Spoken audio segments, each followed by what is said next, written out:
Cool, yeah. Okay, hi everyone. Am I audible? Yay. The camera's above me, so you can't see me right now. But anyway, welcome everyone to the grand final of the UQ Monash Novice Open. Congratulations to teams on getting here, and good effort to everyone else. All right, then, without any further ado, and because I'm aware that we will get kicked out at some point in time, I welcome the first affirmative team to begin this debate. Here.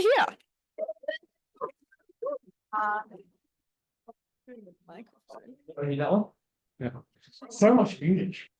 Yeah, so now this laptop's I'll just Yeah. am I audible, visible?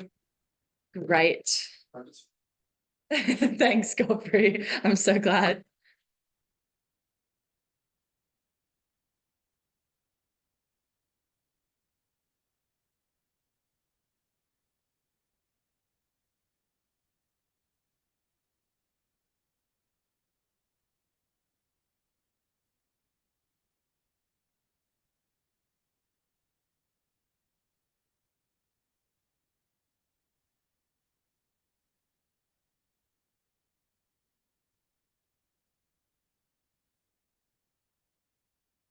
Four things in this speech. Firstly, setup. Secondly, the next three are all why we get better developed kids. Firstly, around how these AFs provide that. Secondly, around making parents better. And thirdly, in the classroom, specifically addressing disadvantaged groups of kids. Okay, so on setup, what does the current state of childcare look like? Like childcare in both homes and also institutions.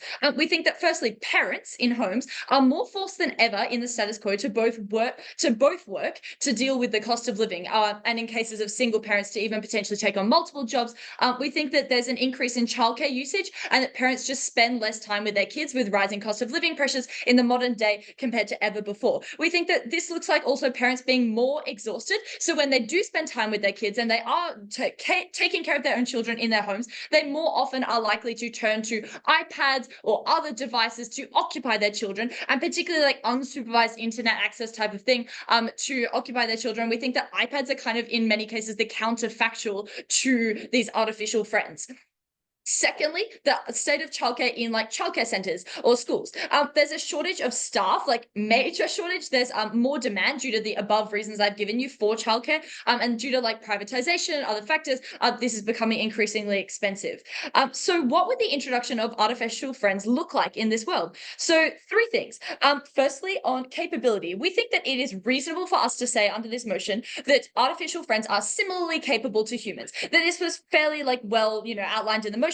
They're not expected to be perfect in their ability to supervise, but neither are humans. This is the reason why we have quotas for like numbers of teachers in class, or childcare supervisors per number of students, blah, blah.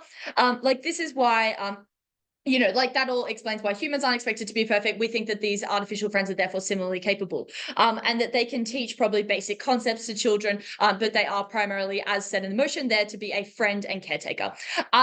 Second thing, where would this introduction occur? We think there are two main settings. Firstly, in private homes to supplement parenting, and secondly, in schools or childcare centers in these institutions, which would look like having one artificial friend to help manage a classroom. And thirdly, on this last point of setup, is that we think that artificial friends would be relatively cheap compared to nannies, babysitters, or childcare, noting the prohibitively expensive costs of childcare in many countries around the world. We think that a single investment of an artificial friend would actually be quite viable in many cases. Okay, so onto this kind of like monster argument case of why we get better developed kids. The first part of this is that we get a greater quantity of care and attention. Why is this important? Because children require lots of care and attention, and there's a strong correlation between this and like how well they do later in life. It is the sheer like amount of time that they spend with someone caring for them that is incredibly beneficial. Artificial friends are designed for this, and they're always available. There's 24/7 access. They're solar powered, so they're not restricted by like energy levels, but like parents are, who need sleep, who need rest, who get exhausted at the end of a day of work. So we think that this greater quantity is just inherently very beneficial. Secondly, that it makes parents better. Why is this the case? Because they are less exhausted from like doing chores, such as changing nappies, but also because they can take breaks. Like when you're feeling incredibly overwhelmed by the prospect of like taking care of your child, you can take a half-hour nap and then return to them refreshed and a better parent for it. We're in a way that you absolutely cannot do if you're solely responsible, particularly looking at like cases of single parents who are staying home to take care of their children and how they get absolutely drained from a day of childcare, and that they could take time away and that would make them so much better because they would be less exhausted. What would this look like? This would look like better quality time where parents are able to put more energy into taking care of their children. They might like play more games, more actively engage with their kids. They might take them places, give them new experiences in a way that they couldn't when they are just so physically worn down from the work they are doing and the childcare that they are doing 24/7 to like keep a baby alive and to have to constantly supervise them. We also think that this looks like parents being less likely to be grumpy and doing things that they regret later because just out of exhaustion and out of like having a short temper at the end of a day. We think that this is better for both parents and kids. We think that artificial friends, so at the end of this, we think that artificial friends do provide a similar quality of care, but even if you think that time with artificial friends is lower quality than with humans, we still claim so many benefits. We think that parents who like have time already or who care enough, like will use these artificial friends as like a tool rather than a replacement. The difference in this debate, the key difference that we should be focusing on weighing most heavily is parents who struggle to make time. And we think that they'll use artificial friends instead of unrestricted internet access or like iPad games to occupy their kids when they're unable to do so. We think that this therefore using artificial friends prevents the harms of like harmful internet content, such as like, kids discovering porn at a young age or seeing incredibly distressing content, which happens frequently in the status quo on like iPads and whatever. And we also think that it's incredibly better for development than iPads, where that is the comparative, because they are learning social skills. These are similar to like friends, and they develop in many ways because of this. And the third instance of better developing kids is in the classroom. So we think that the artificial friends are likely to be used because they're useful for staff quotas. They are cheaper than hiring a human being per year, noting that they probably are lasting a long time because, as in the motion, they're designed to be like friends and caretakers until adulthood for these kids. So I think it's reasonable for us to say that. But in any case, they are probably just cheaper than staff. So they're likely to be useful. And it doesn't realistically, this doesn't look like teachers being fired because that of many reasons you would get backlash, and because people do recognize that there's a unique quality to human interaction. What we do think this realistically looks like is getting more teachers' aides, again noting the crisis shortage of staff in both teaching and childcare. We think that this is a very easy and appealing government program that they could implement, and it would be very popular, and it's a large win for them rather than having to try and train more people and get more people in the industry. We think that they can introduce these and it would become more widespread and access more classrooms and unlock a greater potential benefit, because you would get more teachers' aides, more additional childcare workers to help support those classrooms and environments. Why is this good? Just because it's an extra pair of hands and eyes. It is just inherently helpful to have more people caring for their children. You'll notice issues. You'll be able to give individual attention. You'll be able to support the kids in a more individual way that is incredibly beneficial for them, as already mech'd. And why is this particularly beneficial to neurodivergent kids? Noting that this is a very vulnerable stakeholder that if we can achieve a benefit for in childhood, this is often a very defining period of their lives, where if a neurodivergent person manages to gain social skills and manages to develop in a certain way that they often struggle to do in childhood, that then this can define the rest of their life, their ability to get career prospects in the future, in a way that it doesn't so much for normal kids, because neurotypical kids, because they struggle less inherently with those and will pick up social skills at some point in time. This is particularly important in an education setting. They typically require a greater level of care and patience. Kids aren't as patient as AI can be. We think that AI is more likely to spend more time interacting with these kids and teaching them social skills than other kids will be who get fed up with them. So we teach them social skills, and we think that they're more neurodivergent kids are more likely to be bullied and have difficulty making friends because they find interacting with others more challenging, and therefore we teach them the social skills and equip them with the skills to be able to make friends themselves, to be able to have conversations with people, because again they emulate real life people and conversations. So we give them the skills that they need to succeed later on in life. This is incredibly influential for all of these reasons. So proud to propose.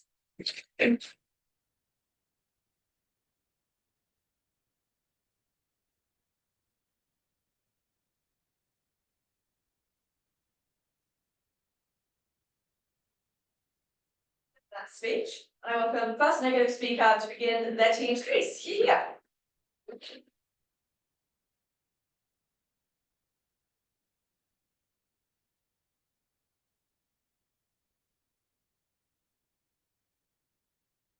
Am I visible and audible? Oh wait, guys, doing the thumbs up. Okay, I see. Yeah, you're all good. Yeah. Let's drink some water.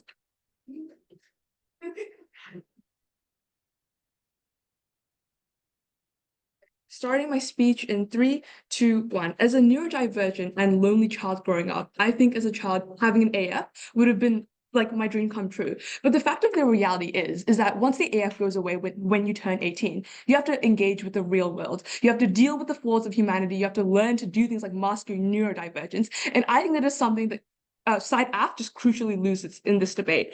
2 arguments then from side negative. The first argument is just explaining the huge opportunity cost of spending the amount of time that you have to have with this AF, noting that in the scale of AF benefits, you also have to concede you're probably spending a lot of time with this AF. And our second argument will be actually flipping their material and explaining why they're actually worse for abused children. Firstly, how do children actually act in the status quo? I would note that, yeah, children often latch onto things they feel like as though they can trust. Taking AF their absolute best case, we're going to say that these children probably feel incredibly strong bonds with these AFs. These AFs are very likely to, do things like cater to the children, share similar hobbies, act in a similar friend. Crucially, children need love and support, but what they need more crucially than that is to develop the resilience that comes with broken friendships and dealing with the disappointment of like your parents being stressed and all of these things. I think then there's 2 things to say here about the parent-child relationship. The first thing to say is that parents who care deeply about their child on either side of the house are very likely to try their best to spend time and showing the child that they love them on either side of the house. So I think that is probably quite symmetric. So I think what this means then is the greatest comparative is parents who would otherwise have chosen to spend the time with the child, but now they feel like the burden is like being lifted on them and they're allowing their child to spend more and more time with this AF. Why is this incredibly bad? For a few reasons. Firstly, the fact that you are just spending less time with your family as they concede on their side of the house means that like when you grow up as a child, you just realize that your parent actively chose not to spend time with you, right? I would note the reason why we care about love and support, the reason why love and support is uniquely a human thing is because your parents choose to love and support you. They choose to do that, right? Comparatively, you know that an AF had no choice in that. You grow up internalizing this narrative. You know that this thing was only there because of the fact that it was built for that. That's really bad because at a certain point, as a child, when you grow up and you're old enough, you build your entire psychological safety net around this person versus like doing that with your parents or doing that with your friends. When you deal with that, that's obviously really harmful. Secondly, by their own admission, the fact that you're spending more and more time with this AF in the classroom setting and at home just means you spend much less time doing things like building friends and connections and all those things. Why is it incredibly bad? This is bad because crucially, society is still run by humans who are deeply flawed. I think the best analogy here is to say that when you're a toddler in kindergarten and your best friend has like anger issues, right, or whatever, you have to do things like learn to compromise with that friend or make choices to leave that friend. On their side of the house, when you have an AF who's always there for you, who's always going to support and love you no matter what, you're firstly just much less likely to seek that out in the first place, which just damages your relationships in the future because you're much less likely to build those skills. But secondly, even in their absolute best case, if the AF like does have the capacity to rebuke or scold you, note the fact that the AF cannot leave you means that when you form that emotional attachment, you never learn the pain of losing your best friend. You never learn the pain of losing someone that you like really, really deeply care about, right? And that's really bad because learning how to rebuild friendships and relationships with people is incredibly crucial for these children's social development and things like that. Thirdly, as they say, growing up as a neurodivergent kid or neurotypical kid, right?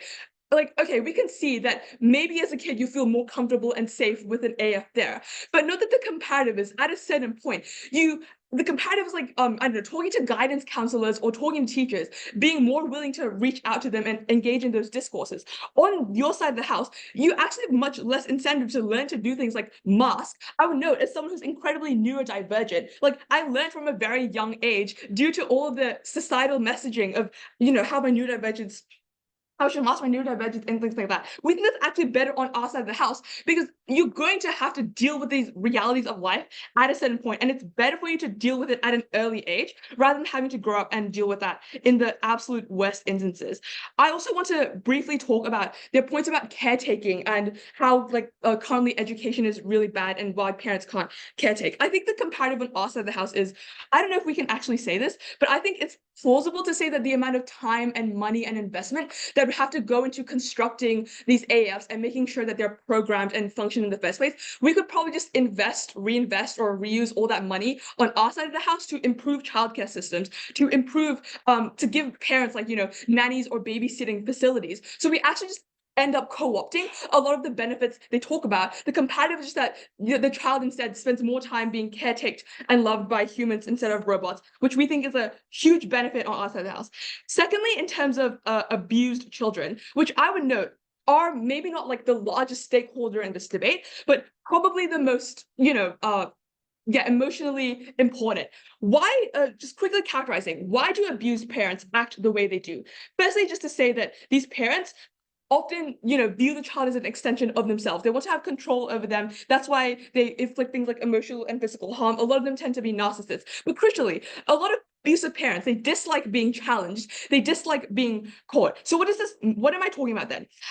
On their world, in the current status quo, when you're an abused child, what are your options? You, one, try to make as many friends as you can. You try to talk to your guidance counselors. You try to talk to your therapist, and you try to reach out. On their side of the house, in which you're effectively treating this AF as a therapist, right? Like taking them at their absolute best. The AF is really good at calming and soothing you. That's actually really bad because an abused child being incredibly distressed or being lonely in school and things like that, that's how abuse is picked up upon. That's how it's spotted in the first place. So that's actually really bad. But secondly, you're just much less likely to try to do things like socialize, right? When you're an abused child, you're much more likely to just latch onto that AF instead of trying to form other connections with other people. That's obviously really bad because as an abused child, having a friend whose house you can go to and things like that is much better than just wasting all of your emotional energy on this AF.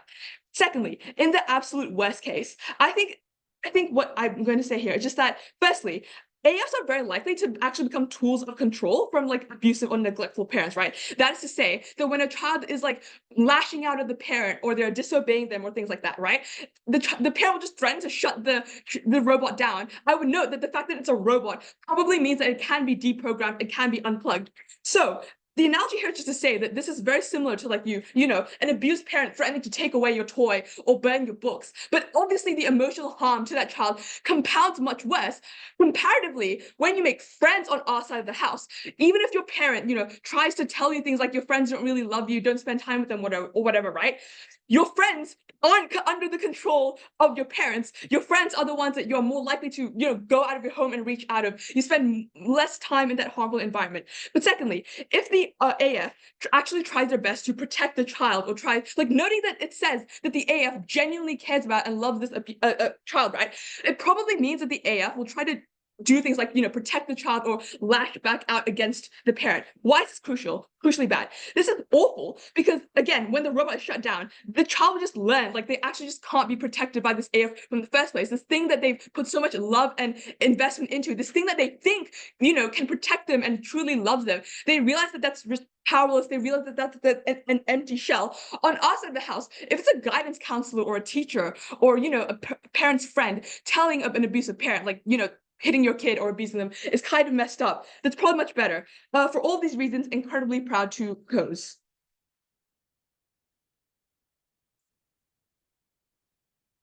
Thank the first negative speaker for that speech. I welcome the second affirmative speaker to continue in same space. Yeah.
Okay, 3 things in this speech. First, I'm going to address the clash of attachment issues. Next, I'm going to address the clash of whether or not kids are still going to be able to make friends, and then move on to some extraneous rebuttal.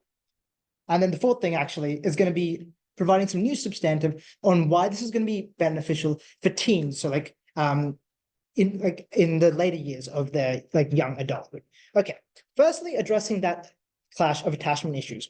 The first thing to say here is that losing your animal friend at age 18 likely isn't going to be too different to losing from a nanny retiring or a loving best friend leaving you. Obviously the thing to note is it is still painful, but it's not the same level of pain as a parent dying or your parents dying, you becoming an orphan. These kids are still going to have other social connections within their life. Their parents are still going to be alive and going to be there to support them. They are likely to have friends who are who they can rely on and go and have other people in their social circle who they can go to for support when this occurs.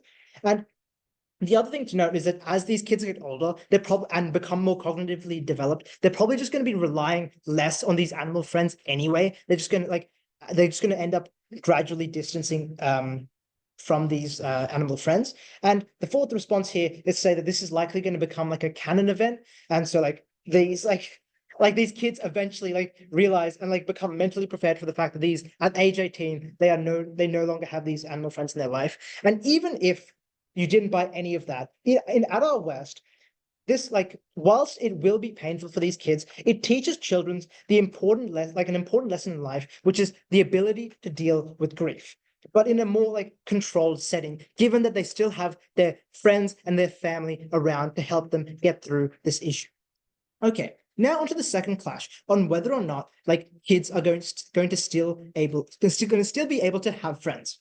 Okay, first response to this is to say that they're still going to have social interactions with others through schools and hobbies.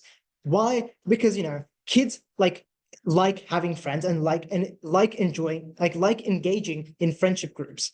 And when these animal friends become implemented on a widespread scale, it then becomes the norm of society. So everyone has one of these animal friends, and therefore friendships groups still exist. But the difference now in our world is that the friendship group, instead of just comprising of say 5 humans, it comprises of 5 humans and those 5 humans animal friends. So they're still going to have friendships that develop organically in our world. And another point of response to this is the fact that animal friends won't take part in classroom activities. So during that time, the kids are going to be isolated with other peers, and so they will be able to have the opportunity to meet friends and develop friendships organically in that way.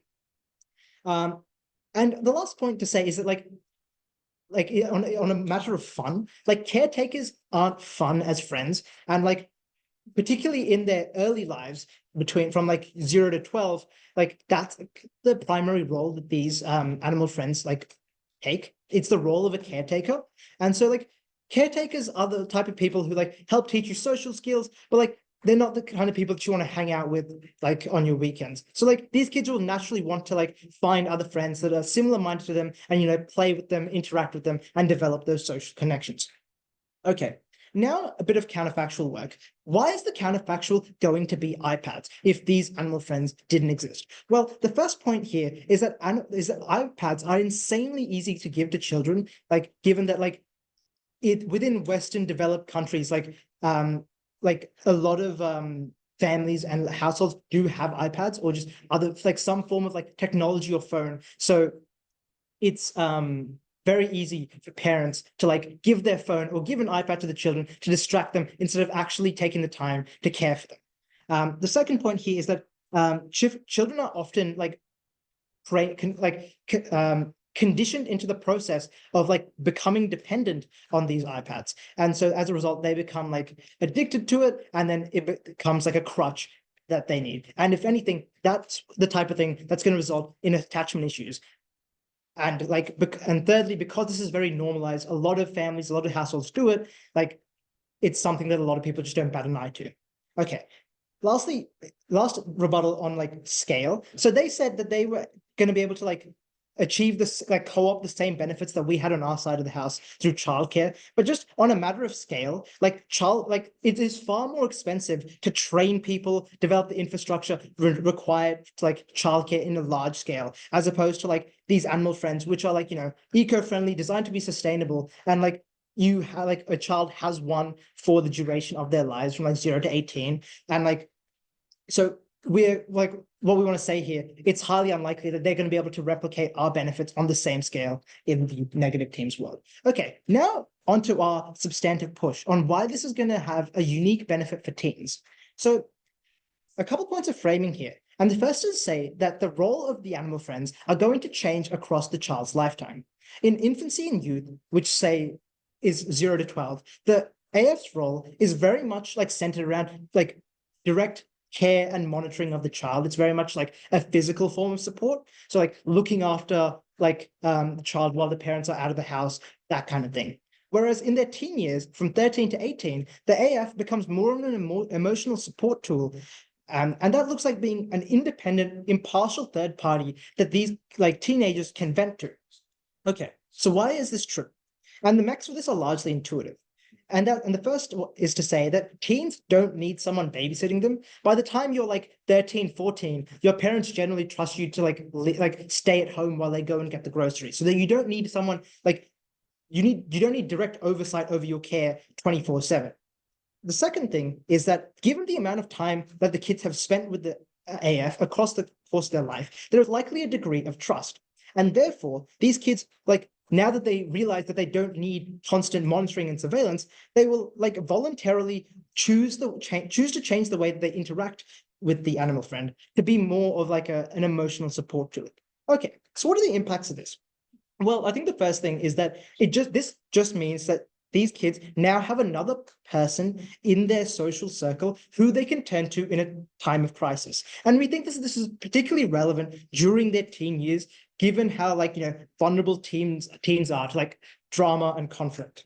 And note also that these AFs are there with like the child at all times. So like, say you get a call in the middle of the night that your girlfriend's cheated on you, like, and you don't have anyone that you can like tell that, you have your AF there that you can vent to, that you can cry to, and that you can let your emotions out.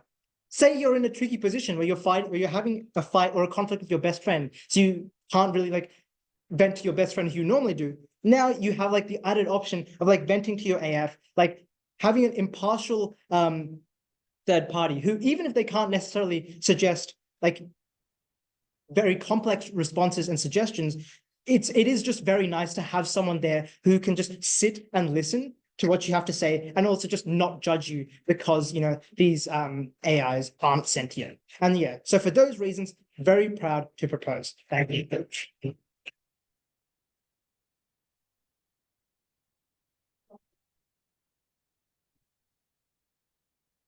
I think second term that speak, and I welcome the second negative speaker to continue Cinque.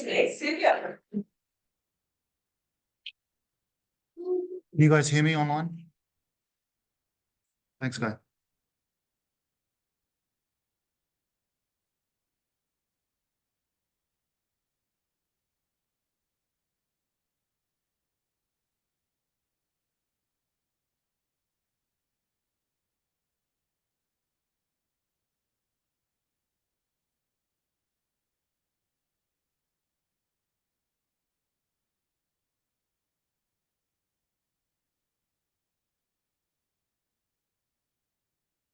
Me and my sister once had a blazing argument where we didn't talk for 3 weeks afterwards.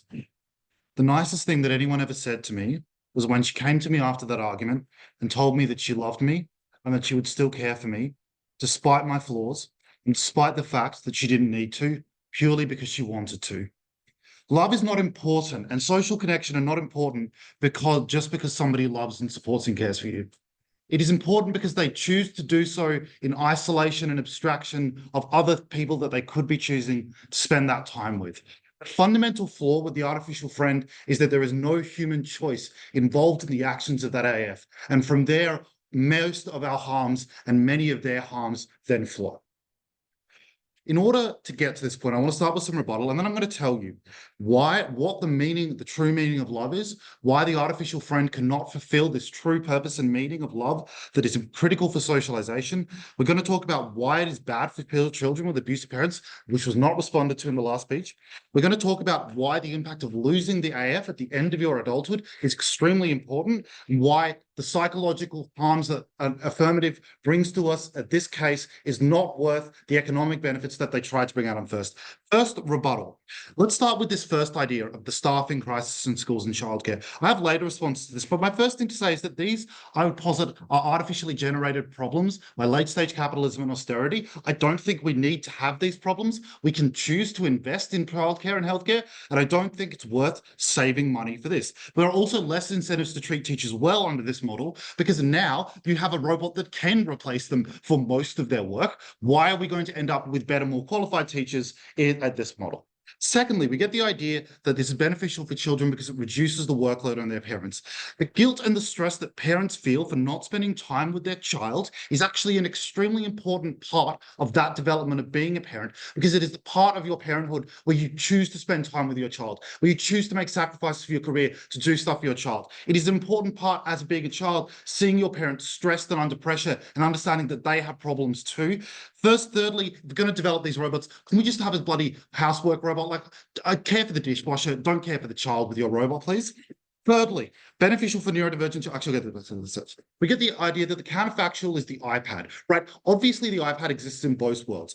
Point is, there are two options where the child is spending time in their counterfactual. One, they're spending it on Discord with their friends, getting that social connection. They're spending it online on Messenger. Or two, they're spending it watching YouTube videos, which, yes, is not great, but we don't think this, everybody knows that a YouTube video is not a simulacrum of human connection, and it is not draining your social battery, which is what we're worried about here. The final thing that we get is that artificial friends that children will change the ways they interact with their artificial friends, sorry, not animal friends, over time, and to extract the different needs from them. But the entire point of the AF is that it is a port of call that is always there for you, will never go away, will always be the first point that you can go to. So we think that at every single point along a child's lifetime, from childhood to adulthood, they're going for their most important needs first to the artificial friend.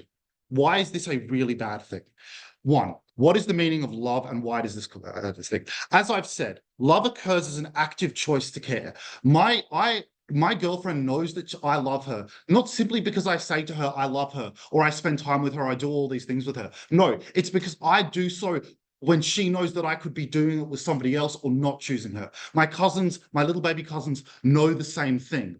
The children of parents, even though they may not actively understand it at a young age, can intuitively conceptualize that a parent has put down their phone and chosen to spend time with them. We also think this is true of friendships, right? Your friends choose to spend time with you. The social groups that don't choose to spend time with you are the social groups you know you are not welcome in. It is this choice, the choices that you make and that people around you make, that is the choice which determines and tells you in your socialization where you belong in society, who you can trust and support, who you cannot trust and support. And critically, the people who break your heart, who break that trust, who decide not to spend time with you when you wanted to, are the lessons that you learn of how to manage those heartbreaks, how to get past them, how to rebuild and find new connections. We think this is an utterly critical part of a child's socialization. Why are artificial friends failing to provide this? Because the entire conception is that they're always there. An artificial friend has no sentience. They cannot choose to say, I hate what you've done to the extent that I will not be your friend anymore. They cannot choose to be mad with you or not spend time with you. At most, they can rebuke you, but they will always be there. And critically, because they will always be there, the immediate pathway that any child takes is that they become the center of their world. You will always go to your AF in your darkest and most difficult moments because you know that they are there for you. But the reality is that when you get to 18 and that AF goes away, you will have not spent time dealing with the brutal world of socialization that occurs in the classroom, dealing with the brutal world of socialization that occurs if you have abusive parents and you need to go and find friends to help you rebuild your social connections. This, yes, you are not spending all of your time with your AF, although in their characterization, the more time, the cheaper, as it were.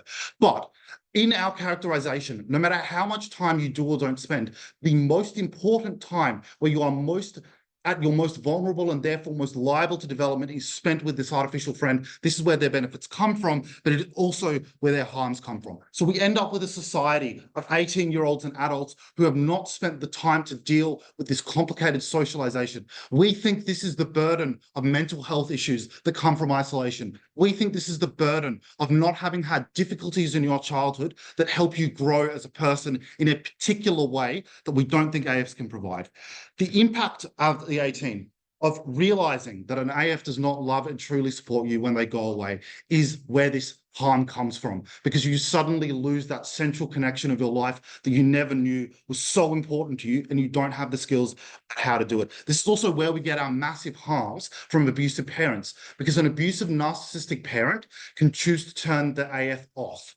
And at that point, that child's central pillar of connection is swiped from under them. Whereas in our comparative world, the child would have probably had closer relationships with the teachers that Affirmative has replaced, with the friends that they are not spending time with because they're spending time with the AF. We think this is not a strange thing. Note the example of that dog, for example, that we got in the last one, where you might see a dog dying, but you don't have the same emotional attachment to it. One, you still have the human interaction. A dog does not replicate human interaction. But two, a dog is a similar example in the fact that they provide unconditional love, but are therefore unable to provide the truly deep love from knowing that love is conditional, but you remove the conditions actively because I love you, Xavier, right? Okay, so we just don't get the 7. Why these psychological harms outweigh all of the economic benefits that they brought us. Because at the point that our society is so lacking the exact kind of human connection you need, these psychological harms are not worth the saving money to have a few more teachers in the classroom. It is not worth all of those things. We need people to love, try, to argue with us, to hate us. And we need these people to sometimes come back and sometimes not come back. An AF can only love us and it can never leave. Secondly, weighing on abusive parents, we think this is probably one of the most important impacts that we didn't get a response from. I'd really like a response from third, because abusive parents can manipulate AFs in the most critical way at the point that they can remove them. They can potentially manipulate them in some ways. We just don't think this is a worthwhile trade-off. I don't think I would be the same person I am today if my sister left. I think I'd be a different person, but I also think that I'd be the kind of person who'd learned how to recover from that. I want modern children to know how to do that too.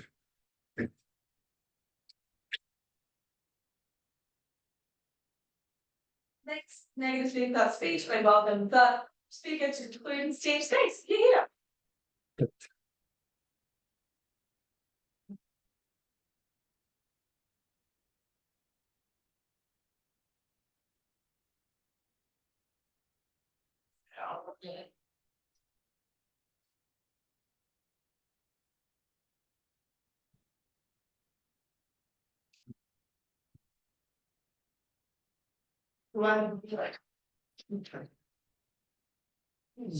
There's lots of damage.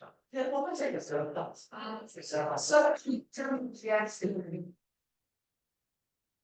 Even if I get involved, someone was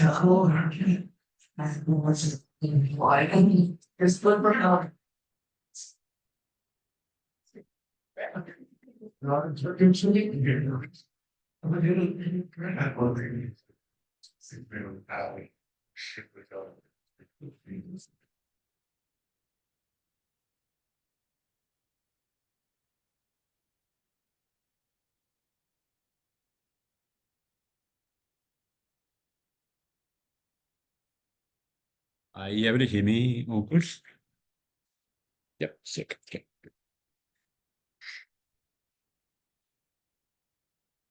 Few things in this speech. First, I want to address the huge pivot done by the Affirmative team. Then I want to shift into just the general clashes that have happened here, specifically about development, and then also a bit more on like abused kids and then their counterfactual as well. Okay, first let's address this shift. They've kind of, Godfrey's very kindly done a very heartfelt speech about what true love is. Note that this is kind of completely, has nothing to do with their current case as it stands. Okay.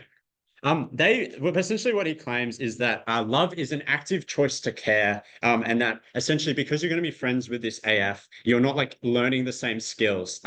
Couple of things here, and they make a very fatal assumption, and that note that this is entirely contingent on this idea that like these people are going to have no other friends. I think we made it very clear that there are lots of other ways. We've mechanized it quite strongly that this is not going to be your only source of attention. You're still going to have your parents. You're still not going to have these AFs like present as closely in a classroom setting. We've made that very clear as well. So therefore, there still exists just the incentives to go out and reach out to other humans.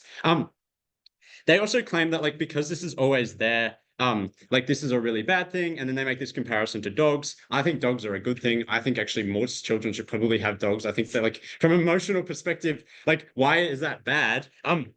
But specifically though, and I think the delta that we're really talking about, the people that probably don't have friends otherwise, or struggle to make friends, and that is probably where this material is like semi-relevant to. These people now at least have some sort of support system. Before they would have absolutely nothing. If they're abused, like say they have abusive parents, they can't turn to their parents. Who are they supposed to fall back to? Now at least they have something that even if it is like, if you believe that is not true love, at least is going to be there for them, going to support them, and going to get them through their darkest times. I think that is just a huge benefit and something that the NEG team has to contend to and has to like overcome. Interested to hear what your response is. They also make this claim that like seeing your parents stressed is an important part of like being a child. I don't think so in the first place, but like even if you were to believe that, again, as we've said, seeing your parents stressed is where they're most likely to just like be kind of nasty towards you and say things that they're going to regret later. I think providing like a wholesome childhood experience is just an objective good thing. Okay, now let's like dive into who gets the better development. A big push made by the NEG case is this idea of resilience. Again, I just want to really reiterate, it is super unclear why they will not have other friends. They need to mechanize this out, and it's sort of too late to do so already. They do claim that you're like less likely to seek out friends, and they use like neurodivergent people as an example. I would argue though, like in the status quo, the common pipeline is not to go out and like make in-person friends anyway, who are probably going to be quite nasty towards you, at least not as accepting of your traits and your characteristics. What instead you're more likely to do is turn to the internet, that is making like online friends with complete strangers, putting yourself vulnerable to, you know, potentially like predators or just people like abusing you, also being vulnerable to being like adopted into like right-wing pipelines, for example, or just like developing really obscene ideologies. Like there is a reason that a lot of like lonely neurotypical men end up having these ideologies in the first place. At least we provide a better outlet for them to turn to. And also, so that kind of flips this material here. But again, like even if you are less likely to seek out friends, it is unclear why you wouldn't have like it's quality over quantity of friends, right? I think having one really good friend is enough, and having 10 friends comparatively is like it's unclear what the benefit of that would be. And again, like you're just like as a result, like they have to contend with all these harms. But I think we kind of very adequately flip this development point, and it kind of sides towards us. Cool. I just want to rehash like why we get better developed kids, which I don't think has really been addressed by negative at all. Again, children require lots of care and attention. There's a strong correlation between this and like how well they do in later life. And note that this is something that's universal. This affects basically all kids. Neurodivergent kids are like is basically a small subset of realistically of this debate here. And therefore, like if you take nothing else, if you believe nothing else, because we've proven this, and this is has by far the most impact out of all these clashes of this debate, I think clearly the debate has to fall towards side affirmative. Secondly, it just does make parents better. I think that's good for parents, but also for like children, they're less exhausted. Like I'm just rehashing these mechs because they haven't been addressed by NEG at all. And they're gonna have to do a lot of rebuilding at 3N. In addition as well, like yeah, okay. Now let's sort of shift towards this abuse kids, which I'd like to address sort of quickly. We have responded. I think they're claiming that we haven't, but I'll just rehash some of these points as well. Okay, so abusive parents, firstly, I want to note that they claim that like abusive parents are going to turn this AF off, and therefore it's like a threatening tool. I think abusive parents have a lot of other ways that they can threaten behavior. For example, just cutting off your friends, or like not allowing you to see your friends who probably are your support mechanism in the status quo. Secondly, it is unclear also why this AF is not potentially able to like report or do some sort of like, you know, maybe it's internet connected. To be honest, it's not really that important. But even if you don't believe this, many abusive signs are like still physical. They're still going to be picked up on in a classroom setting. And Now, the same incentives also still exist for teachers to identify and report this abuse in the first place. Generally, if a child has been abused, their behavior is significantly different to what you'd expect to see otherwise. And at the point in which their behavior isn't different anymore, as in they're able to live a like functionally normal life, I'd say that AF is doing a pretty damn good job to the point where they probably don't need as much intervention. So at least that's a big positive that we can claim. An additional like way to flip this as well, because they've been quite contingent or like they really want to push this hard, is that like I think the AF is just potentially going to provide like better advice. That is because it is a robot, it is like AI, it is like cold and calculated. It's probably not going to be like emotional. It doesn't need to be trained in the same way that like a teacher would need to be. So I think you're just going to get better support, like better advice, and probably better outcomes for these abused kids. This completely flips their material. And finally, again, even if you don't believe any of this and you still want to weigh this to side neg, abused kids is just like a small percentage of stakeholders. You shouldn't weigh this as highly as the fact that we just quite clearly give a huge positive to all parents and all children, which is like basically the whole population. So that's why I think we should win this debate. Finally, I want to address the sort of counter model and this like scale problem. At second, they bring out like, let's invest. Oh, sorry. No, they bring out basically that they want to instead invest more money into childcare. Let's just compare like the impacts of doing that versus establishing these AFs. One, childcare is just incredibly expensive and requires just a lot of resources to get it, like to get the same breadth of impact that we are easily able to do. One, you just need to train people who it's just like not scalable. You need to build new buildings. And there's also just site like caps to how many people you can fit inside a room. Let's compare that to the AFs. One, I think we just have enough fiat to say that it's like obviously possible and like this is probably going to be implemented in a way that like a lot of people can access it. But in addition, because it is popular, I think there's sort of a cyclical event. It's going to be like cheaper as a result. So therefore, as a result, we're basically able to get like individual support for every single person versus like hiring more and let's be real, like the state of childcare right now isn't amazing. Children are not getting as much attention as they probably need to or deserve.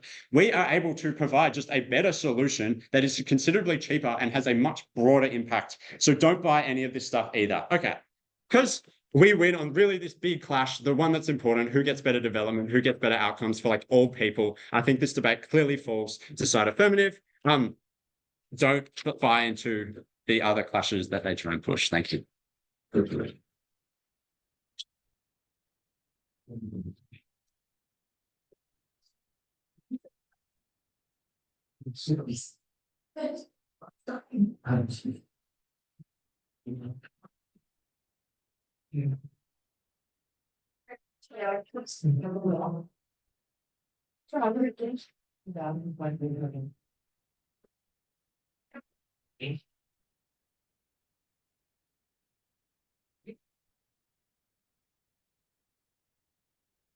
Hi, am I audible to everyone?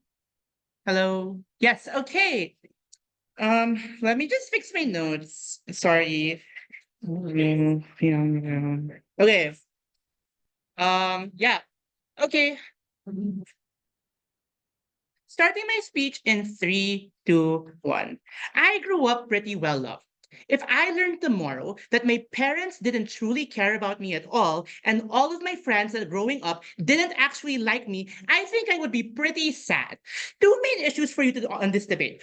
See, where do we help the most vulnerable actor and why we actually need to care about abused kids? And secondly, where we get better development psychologically and like just cohesively as human beings for kids, leading to better adults, right? So abused kids and why we actually have to care about them. Yes, we say that, yeah, they're not everybody. But I think in the status quo, the vast majority of kids, especially neurotypical men or neurotypical people of like the majority race, for example, grow up okay because society, like, you know, is incentivized to care about them in status quo. The vast majority of neurotypical people, right, are going, and people who aren't being abused are going to like generally, yeah, the vast majority of people are going to grow up okay, right? So do have like marginal improvement.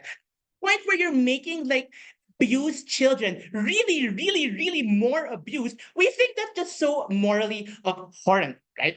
So again, why do kids? Why? So firstly, why do we think that parents are going to have the ability to turn this off? parents are the legal guardians of children just by law. They own like the things in the house. If the AF is one of those things, they're probably going to be able to turn it off, remove it, whatever, right? Because the parents are like ultimately the people in control of the upbringing of the child. So if they want to remove the AF from the child, they have the power and the capacity to do it, right? Point in which the child hinge, especially an abused child, right, who is going to be going to the AF most of the time because they can't get they can't get stuff from their parents, then they're going to be reliant on this AF pretty much for everything in terms of like their emotional needs. And at the point where my parent cannot like not just like remove my possession, but actually turn off, literally kill and prevent me from ever interacting again with my AF, I'm going to be so much more in the palm of their hand. What happens if the parent actually does remove the AF, right? Because if we outsource all of our primary healthcare needs to AFs, there's probably going to be no government incentive to, for example, develop like guidance counselors, educational stuff, which like the child could turn to instead, because we're going to be like orienting a society around the child that does have an AF. So point where my abusive parent removes the AF from me, I am in such a disadvantaged position, even more than I would like be, ordinarily. I think that abused kids are a really important like actor in this debate, right? Because again, like the ordinary person is going to grow up ordinarily, right? So even if the ordinary person is marginally better, we think that's not like really that important. So secondly, right, on why we get so why would like the parent firstly introduce the AF to the child, the abusive parent introduce the AF to the child and then threaten to take them out?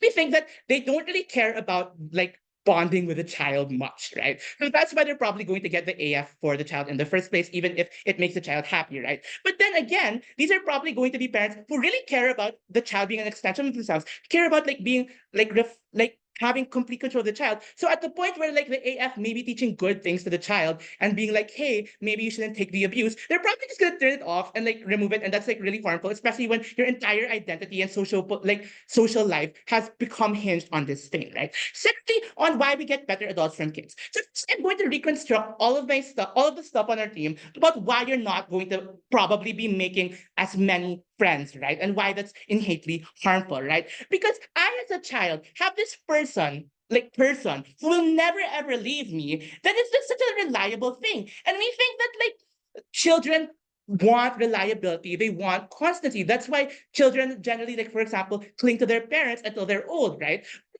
Like until they're 5 or 6, right? Point where you can cling to this thing forever, you're probably going to want to cling to this thing forever because their own characterization. This is probably one of the things that you trust the most in the world, right? This is probably one of the most important things in your life. So yeah.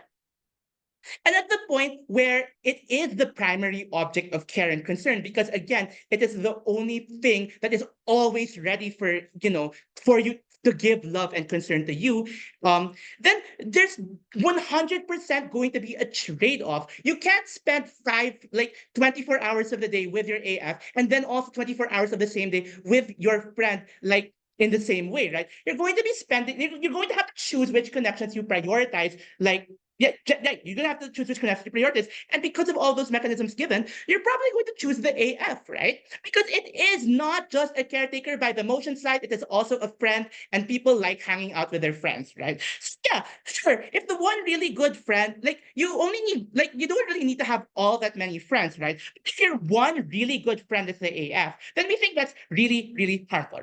Because importantly, by the motion side, this is not a sentient thing, right? When you hinge all of your social life and the core of your social life is this AF, right? At the point at which you whenever in your childhood or whenever you're an adult, you realize that this is not a thing that actually loves me. What does that do to you, right? It makes you realize, hey, am I a person that is worthy of love, firstly? Secondly, society just prefers human to human interaction and feels it as more genuine. Like humans feel human to human interaction is more genuine than human to non-human interaction, especially if that thing is known by everyone to be non-sentient, which is part of the motion side, right? So realize that this thing isn't something that loved you. Keep examining your entire childhood. Oh, all of the people that I went to, like all of this, like the thing that I hinged my entire life around, built an identity around, because again, especially as a child, a lot of your identity revolves around who you spend your time with, then you're probably going to be like, hey, what was that all about, right? This thing which my whole life was hinged on is no longer it's going to disappear, right? Because you're 18 now. And two, all of those things didn't have anyone behind it choosing you. It didn't have anyone valuing you. This makes you question whether or not you're a person of value to begin with, right? Because what happens in the alternative, right? One, you spend it with you get like your love and your concern from your parents. Obviously going to be very flawed people who don't have enough time for you. But you know, oh, they failed a little bit. At least they still loved me. At least they still valued me. Here you have this thing which is like not loving you at all, right? So just like, yeah. So yeah. The comparative here is simple. One, like in our world, you have something that didn't love you, that you spent all your time with, and that you didn't learn how to make friends. You didn't really value your relationship with your parents because every time you had something that you needed, the most convenient, the easiest, and the thing that you trust most as a port of call is obviously going to be the AF, right? And because of it, yeah, you're not gonna like have that development, social development that you claim that will exist in either world, right? Yeah.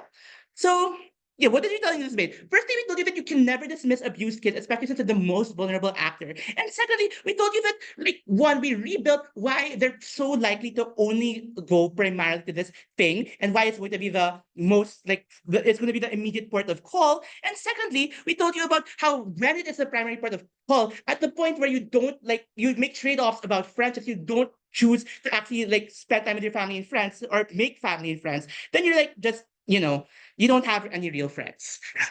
Probably more never been prouder to negate. Yes.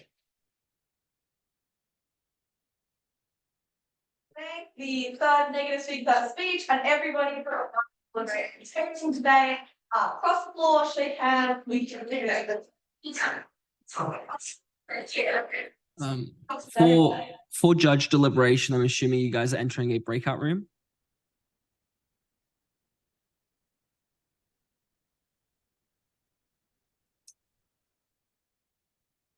Is that correct?